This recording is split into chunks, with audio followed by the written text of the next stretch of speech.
Boa tarde. A mentira da evolução tecnológica, essa questão de IA, tudo que estão falando que a inteligência artificial vai tirar serviços e tal. Não, essa tecnologia já existe há muitos anos e eu provo. Você pega a apresentação do Macintosh 1984, o Steve Jobs já demonstra essa tecnologia do computador falando em si, mas provavelmente a tecnologia não foi para o público no nascimento por questão de estado. Quando há uma tecnologia de ruptura tal e assim por diante, a maioria das vezes a empresa faz um acordo com o Estado, que ela ganha bastante dinheiro e ela cede essa tecnologia para o Estado estudar e usar primeiro. Assim como a internet surgiu primeiro para o Estado, e tudo surge primeiro para o Estado. Quando surge uma tecnologia melhor e superior àquela tecnologia, aí essa tecnologia entra no mercado. Como que eu sei disso? Você pega o fogão de indução, ele foi inventado em 1950 para o homem ir à Lua. Muitos países europeus já usam há mais de 20 anos. O Brasil está chegando agora o fogão de indução nas casas. Você está entendendo? Outro exemplo, a fibra ótica foi inventada em Manaus. Muitas pessoas não sabem disso, mas a fibra ótica foi inventada em Manaus. Ela foi colocada praticamente em toda a Europa, para todo lado, e agora que está chegando no Brasil. Então, tudo que você pensa que é uma evolução tecnológica, ultra tecnológica, não é. O Brasil está 10 anos tecnologicamente atrasado da Europa. Então, quando você compra uma TV de 50 e 80 polegadas no Brasil, acreditando que você está comprando um novo lançamento de televisão, na verdade, você só está comprando uma TV com uma carcaça nova e um software desatualizado de 10 anos. Quando a indústria europeia já não serve mais para nada aquele equipamento, ela colocou outro equipamento, ela vende e Manaus compra e coloca em Manaus para produzir nacionalmente e vender para marcas estrangeiras no território nacional. Você quer um exemplo? Lavadora, lava-louças. No Brasil, praticamente isso não existe, lava-louças e lavadoras. Muita poucas pessoas, lavadoras que eu digo de lava e seca. E nos Estados Unidos isso já existe desde a década de 60 nas casas, é algo padrão. Por que que o Brasil não implanta essa tecnologia como os outros países? Porque nós gastamos muito em um período no passado nosso e agora nós temos que pagar a conta. Por exemplo, a construção de Brasília, a mudança da capital para o centro do país, tudo bem que foi extremamente necessário porque nós íamos perder boa parte do nosso território, que a Espanha estava contestando naquele momento internacionalmente por conta do período da União Ibérica e assim por diante. Estava alegando que o Brasil fez de má fé e roubou parte que seria de um território espanhol tal. Então o governo brasileiro teve que tomar atitude de, desastrosa de pegar empréstimos vultuosos para construir Brasília no Planalto Central, no centro, para ganhar aquela quantidade de quilômetros. Tanto que tem o discurso do Juscelino Kubitschek falando da quantidade de quilômetros em si que o Brasil ganhou por conta de Brasília, pela ocupação, porque pelos os tratados internacionais da época, o território só pode ser de um país se ele é ocupado e utilizado, e aquela boa parte daquele território brasileiro não era ocupado, era uma vasta quantidade vazia. E já havia também estudos desde o período do, como que é o nome? O fundador do Império, meu Deus. José. Me esqueci o nome dele. Eu vou me lembrar o nome dele, é o. Lembrei, José Bonifácio, desde o período do José Bonifácio. Mas a capital não seria Londrina, não seria Brasília, é outra cidade próxima a Brasília, o Marco tá lá. Você consegue ver quando você vai para Brasília, o Marco é ali que seria a capital, o centro certinho do Brasil, porque naquele período ainda estavam contando com a Cisplatina, que é o Uruguai, então seria o centro geotésico, alguma coisa assim, o centro do Brasil. Mas nós tivemos que pagar a dívida. E por quê? Teve uma confluência de fatores. Por exemplo, quando o Brasil teve o crescimento econômico, o boom das commodities, tal, no período do governo Lula, foi uma confluência de fatores internacional, o consumo interno da China crescendo, a construção civil da China crescendo e comprando mais aço e alimento do Brasil, e assim por diante, entrou uma grande quantidade de reserva no Brasil, e essa quantidade de reserva somando com a quantidade que os bancos internamente do Brasil tinham famílias ricas, tipo a família Safra e outras famílias, dava para internalizar a dívida brasileira. Então, tirar a dívida do exterior e internalizar ela para dentro. E aí foi feito pelo governo Lula. Ele não pagou a dívida, ele colocou para dentro. É por isso que nós temos essa taxa de juros tão grande, mas também nos deu independência. Nós somos tipo o Japão, nós somos uma ilha. Quando nós estamos perto de quebrar, nós desvalorizamos a moeda. Tem até uma entrevista recente, eu acredito, quando teve essa desvalorização de 30% da moeda, no período da pandemia, no período do governo Bolsonaro, uma repórter da Globo News chega para o George W. Bush e pergunta: o Brasil vai quebrar? E ele ri e fala: países que controlam a sua moeda não quebra. Por quê? Você desvaloriza a moeda artificialmente e paga a sua dívida. Se a sua dívida é em real e você imprime real, por mais que gere inflação, você imprime real e paga a sua dívida. Só que a dívida brasileira tem algo é, diferente das outras dívidas. Quanto mais você imprime dinheiro, mais a nossa dívida interna cresce. Então vai chegar um momento que nós não vamos sustentar o pagamento dessa dívida. A não ser, é claro, que o Brasil volte magicamente a produzir petróleo, porque no período do Vargas, todo lugar que você furava nesse país dava petróleo. O Vargas morreu, secou. Magicamente tudo secou. As reservas de petróleo, as minas de diamante, as minas de cobre da família Matarazzo, tudo desapareceu da noite para o dia. Então pode no futuro isso ser uma reserva estratégica do país e tal, e isso voltar a produzir. Mas neste momento eu acredito que não, porque o Brasil está numa situação muito cômoda internacionalmente, por mais que ele seja, entre aspas, um proxy, um braço americano, assim por diante, a nossa cultura é totalmente dominada pela cultura americana, filmes e séries e tudo mais, nós ainda temos um pingo de independência e conseguimos manter o catolicismo, que é extremamente importante.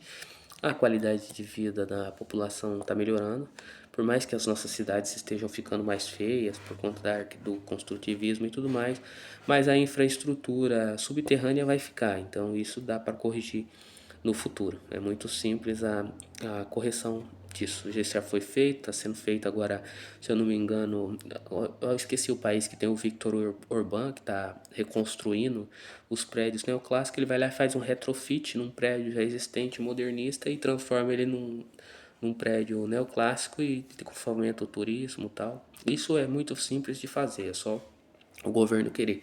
Mas quando você chega nesse ponto, você estagna economicamente, então você se torna um país desenvolvido. E para o Brasil, neste momento, não é vantajoso ser um país desenvolvido. Para nós, é melhor, nesse momento, um país em desenvolvimento, porque nós não temos nem saneamento básico. Boa parte da população brasileira não tem saneamento básico, as nossas rodovias estão sendo duplicadas agora. Ah, mas a Inglaterra não tem rodovias duplicadas, a Inglaterra é uma ilha.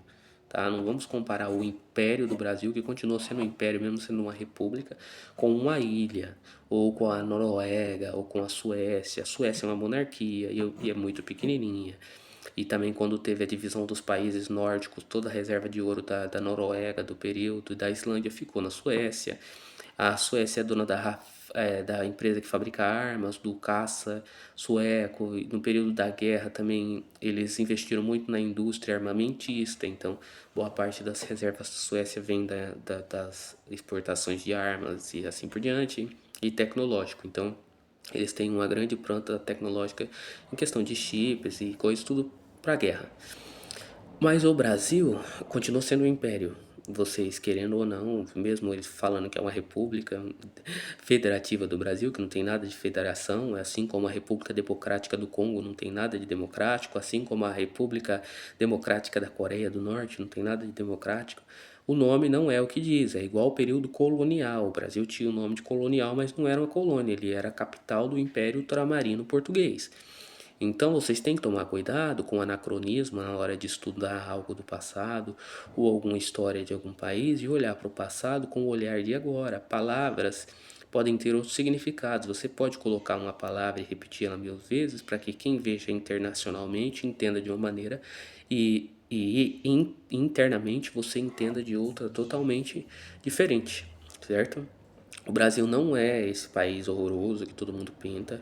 O Brasil não é esse país rico que todo mundo pinta. Commodities não gera riqueza, tá? Nós já tentamos isso e nós acabamos com o Nordeste, com a exploração de madeira. Nós acabamos com o Rio de Janeiro. O Rio de Janeiro ficou insalubre, teve que replantar a Floresta da Tijuca. Eu já falei isso algumas vezes em alguns outros vídeos. Aqui, qual seria a solução para o Brasil? Recristianizar o país, primeiro, porque nós temos pessoas que vivem piores do que pessoas na África subsaariana, nós temos escravidão moderna atualmente acontecendo no Brasil, nós temos um alto índice de analfabetismo proporcionado pelo governo, porque o governo sabe que se começar a incentivar a leitura e para esse povo vai acabar derrubando o governo. Porque quando você é esclarecido, você não é escravizado. Então, isso não vai acontecer tão cedo.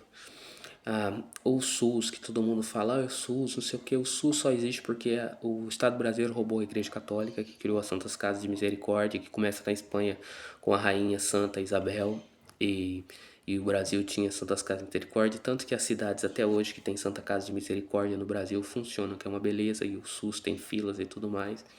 E também hoje em dia não teria como a Igreja Católica manter todas essas instituições por conta da Reforma de 68 e a missa moderna, assim por diante. Falta seminaristas, tá faltando a quantidade de padres, de freiras e tudo mais. E isso era tudo mantido por freiras, por ordens religiosas. E as ordens estão diminuindo, agora estão aumentando, graças a Deus está voltando, mas vai demorar ainda pelo menos uns 20 anos para que nós temos uma quantidade que comece a, como que eu posso dizer, a tampar o vazio que está faltando, porque hoje um padre cuida de 5, 6 ou até 10 paróquias no Brasil, e houve períodos na história antes da perseguição do Império à Igreja Católica, do último final do reinado de Dom Pedro II, que todo canto tinha padres, né, tá entendendo? Nós temos que recristianizar esse povo porque os políticos o mundo é um pau, cada um tem o seu papel. A esquerda e a direita não está preocupada com o Brasil, eles estão preocupados com colocar dinheiro no bolso. A diferença de uma república para uma monarquia é que a monarquia pensa na próxima geração e a república pensa na próxima eleição. O rei só existe dois tipos de rei, o rei mau e o rei bom, e o político só existe um tipo de político, o político mau, tá certo? Ah, mas isso que você está falando tá errado, tá? Vamos lá. Se você tem a sua mãe, ela tá com uma doença grave que ela vai morrer a qualquer momento, mas tem uma cirurgia de alto risco que pode salvar a vida da sua mãe.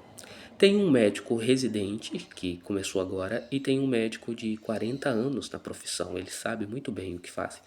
Qual médico você escolhe para essa cirurgia arriscada? Você vai escolher o de 40 anos, que no caso é a monarquia, tá certo? Democracia é demo, nós estamos testando ainda.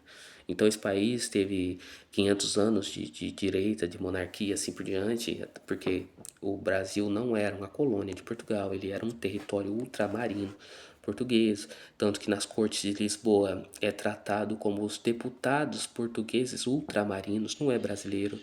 O nome correto seria brasiliano, mas colocaram brasileiro e ficou e pegou, não vai ter como corrigir isso também, todos os livros que foram escritos, mas os Estados Unidos não reconheceu quando teve a queda do Império, a França não reconheceu, a Inglaterra, então é por isso que em inglês é Brazilian, entendeu? Por conta de brasiliense, não de brasileiro, que é a profissão de tirar madeira e assim por diante. Tem muitas coisas complexas, eu falei tanto que eu não lembro nem o início do vídeo que eu estava falando, mas a história nos mostra que nós só temos que ter paciência. A paciência é uma virtude e com o tempo tudo se resolve. Agora, a minha maior preocupação atualmente é o que vai ficar para a próxima geração. E quando eu falo é na questão arquitetônica, tá certo? Nós deveríamos estar construindo casas mais duradouras, não para os nossos descendentes, mas para as próximas pessoas que vão habitar essas residências, porque as casas hoje são descartáveis. Então, estão construindo muitas casas em estilo modernista, com um forro de drywall, com a teia embutida, que é mais barato para construir, mas é caríssimo para manter, tá? Ainda mais num país tropical A arquitetura que deu certo nesse país não foi a neoclássica, não foi a moderna. A arquitetura que deu certo nesse país foi a arquitetura colonial, com alpendres, com áreas em voltas e assim por diante. Mas infelizmente hoje quem tem dinheiro não quer construir mais esse tipo de residência no país e ele não sabe que ele só está prejudicando futuras gerações economicamente, porque vai chegar um momento que vai se exaurir os recursos naturais e nós não vamos mais poder construir esse tipo de residência por conta da mão de obra que vai faltar, o avanço exponencial da tecnologia em si. Assim como hoje nós vemos a falta de mão de obra de pedreiros, porque muitos filhos de pedreiros decidiram ser engenheiros ou outras profissões. Antes era caro o material para construir a casa, tanto que as outras gerações iam comprando aos poucos e construindo.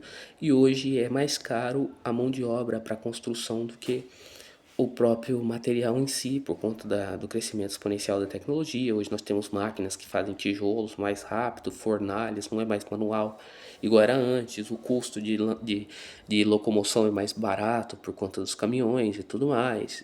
Toda cidade hoje tem um depósito de construção, isso não existia. Às vezes a cidade mais próxima no Brasil, até antes da milagre econômico endividado brasileiro, você tinha que 50 quilômetros de distância comprar tijolo, muitas vezes desmanchar uma construção já existente e pagar alguém para desmanchar, limpar e buscar aqueles tijolos, porque no Brasil era muito difícil tijolo, tanto que a maioria das casas era de madeira. Você vê isso até hoje no Paraná. Muitas das casas do Paraná e Santa Catarina eram de madeira porque o custo era mais barato você comprar madeira. E muitas vezes madeiras nobres, que as casas antigas eram construídas, resistentes, do que tijolo, por conta do transporte, as estradas esburacada, demorava muito. Então, as pessoas não entendem, elas não entendem que o passado também é fabricado. Você olha Portugal hoje com aquelas lindas calçadas de pedra portuguesa, que fala pedra portuguesa, mas não foi aquilo, foi inventado no Brasil, tá? Até inventaram uma historinha do hipopótamo, do rei de Portugal, mas não foi, aquilo é uma invenção brasileira, e eu vou explicar como. Os navios que vinham para o Brasil, portugueses, para passar na tempestade, eles vinham com lastros de pedras no fundo do navio. Essas pedras foram utilizadas para tipo para calçar a ilha, como que chama aquela ilha no Rio de Janeiro? Oh meu Deus, os Paraty, aquelas pedras tal. Só que chegou um momento em que as pedras de Portugal daquele tipo começou a acabar.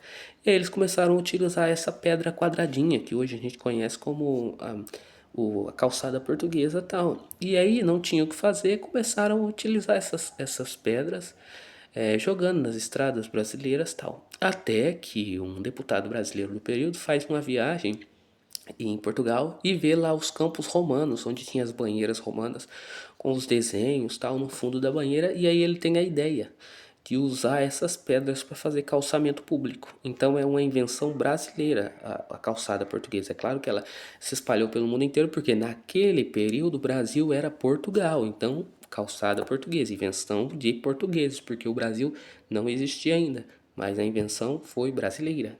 Ah, mas os romanos faziam, sim, mas não era quadrado, não era com essas figuras desse jeito, era totalmente diferente a questão dos mosaicos romanos tal, e assim por diante. São pequenas coisas que você vai encaixando, lendo as histórias, entendendo com o passar do tempo, mas que acabam caindo no esquecimento. E por que que a calçada portuguesa é melhor do que hoje as nossas calçadas de cimento? A durabilidade, a manutenção. Só que hoje nós não temos mão de obra qualificada nem pessoas que querem ficar ali fazendo isso. Você entendeu? Então são muitas poucas as pessoas que mantêm a tradição ainda da calçada portuguesa. Houve um esvaziamento de todos os símbolos depois de 22, então tudo taxaram como satânico, não é bem assim, porque você pega o próprio Vaticano, quando Michelangelo convence o Papa tal, de construir o Vaticano da maneira que o Vaticano é hoje e tudo mais, ele faz estudos das construções pagãs antigamente e tal, e aí é anulado a função da construção pagã, sempre colocando Cristo sobre ela. Então você vê uma cruz de Cristo em cima das igrejas tal, e assim, para mostrar que Cristo subjugou o mal. É por isso que Roma manda buscar os obeliscos do Egito, que era o triunfo, o maior triunfo do mal na terra, e botar em Roma e colocar sobre a cruz de Cristo, que sobrejugou. Por quê? São Pedro, isso é uma simbologia muito bela. São Pedro morreu na colina do Vaticano porque ele não se achava digno de ser enterrado como Cristo. Então ele foi crucificado de ponta cabeça. Pelo fato dele ser crucificado de ponta cabeça, assim como há o céu, há o inferno e assim por diante, você vê isso nas imagens católicas, até no satanismo, tudo eles botam as mãozinhas para cima e para baixo que está advertendo que existe o céu e existe o inferno. A cruz de São Pedro representa uma espada lutando contra o mal, porque ela está de ponta cabeça. E a cruz de Cristo representa uma tomada de posse de território. Por isso que os santos medievais usam aquele orbe segurando na mão com a cruzinha em cima. Porque quando você tomava um território para si, você ia lá e fincava a sua bandeira. E quando Cristo derrota o Satanás e toma para si, a cruz é fincada. Entendeu? Essa é a simbologia. Mas, infelizmente, caiu no esquecimento dos católicos. Porque não tem mais a passada adiante do conhecimento. Os avós sentavam nas fogueiras ou perto do fogão de lenha, ia contando para os filhos, e chegou um momento também que a tradição foi muito desprezada e começou esse cientificismo de que tem que ter um registro, não sei o quê. E com o passar do tempo está todo se provando. Por exemplo, as histórias da tradição cristã que nós conhecemos de São Joaquim e de Santa Ana, apócrifos provam ele, até mesmo o Alcorão prova, parte do Alcorão prova e assim por diante. Então vai aparecendo, a informação vai voltando à tona. Por exemplo, a mentira do Dan Brown no Código da Vinci, que ele fala que o Santo Graal é Maria Madalena, isso é uma mentira. O Santo Graal verdadeiro, que é um cálice de madeira deste tamanho, está em uma igreja na Espanha. Quando houve a invasão dos bárbaros em Roma, o Papa manda para a Espanha. Está lá até hoje na Espanha, tem registro, tem documentação. Você entra no site do Vaticano, é porque ninguém lê latim. Você baixa a documentação, você vê a transferência, você vê, tá lá. Outro exemplo, o véu que Nossa Senhora enrolou Cristo na manjedoura, está numa igreja na França. O sudário de Turim. Por que, que as pinturas medievais mostram a pintura de Cristo no sudário de Turim e nós só vemos a pintura de Cristo no sudário por conta de um raio-x moderno? Eu vou explicar o que aconteceu. O sudário de Turim pertencia à família Savoia e eles tem ainda na propriedade da família Savoia lá, uma capela que tinha um buraco na pedra e o sudário ficava ali dentro. Quando houve o incêndio na capela, o sudário não foi queimado, mas o calor do fogo apagou o sudário. Então a gente sabia que tinha, por conta das pinturas medievais, tudo, mas ninguém nunca achava que aquilo ia voltar. Um belo dia, quando fizeram um raio-x, viram a imagem e aí conseguimos ver hoje a imagem de Cristo no sudário de Turim. Também tem o outro sudário, que é o facial, que estava na face de Cristo. Tudo isso sobreviveu. A coroa de Cristo está na Bélgica. Você vai na Bélgica e tem registro de documentos. Tem pagães, tem ateus, tem registro de judeus do período tal, falando que estava lá, onde, o local, dá para você seguir os locais que ela teve, como ela foi parar lá e assim por diante, entendeu? Tem muitas relíquias de santos que foram preservadas. O problema é que o conhecimento não é passado adiante e o conhecimento acaba caindo no esquecimento. Outro exemplo, por que que Portugal fala frigorífico e por que que o Brasil fala geladeira? Porque no período em que o padre Salazar controlava Portugal, foi um ótimo período, o cristianismo nunca foi tão grande quanto o período do padre Salazar. Só que Portugal era muito atrasado. Você pega a casinha dos pastorinhos, é muito baixinha, a população era raquítica porque passava fome. Portugal era praticamente tudo estrada de terra, tudo aquilo que você vê hoje em Portugal, aquilo foi construído posteriormente, era tudo estrada de terra. Só que o povo português, mesmo a esquerda, a direita, eles têm um apreço pela história deles por conta do rei lá que foi casado com a Dona Maria II, filha do Dom Pedro IV de Portugal, primeiro do Brasil, que criou a preservação e o tombamento de imóvel. Ele foi o primeiro a criar isso. Então, a lei de Portugal é que só a fachada é preservada, o interior não. Então, você consegue preservar, diferente do Brasil que tem esse chiitismo religioso que você não pode tocar na construção de maneira nenhuma, mas também porque o povo brasileiro tem muito mau gosto, vai fazer uma reforma e bagaça a igreja, pega uma igreja neoclássica, o colonial e faz uma abominação de brutalismo dentro. são coisas brasileiras. Então, algumas coisas no Brasil tem que ser da maneira que é por conta da baixa intelectualidade do povo brasileiro. Mas por isso é só. Até o próximo vídeo.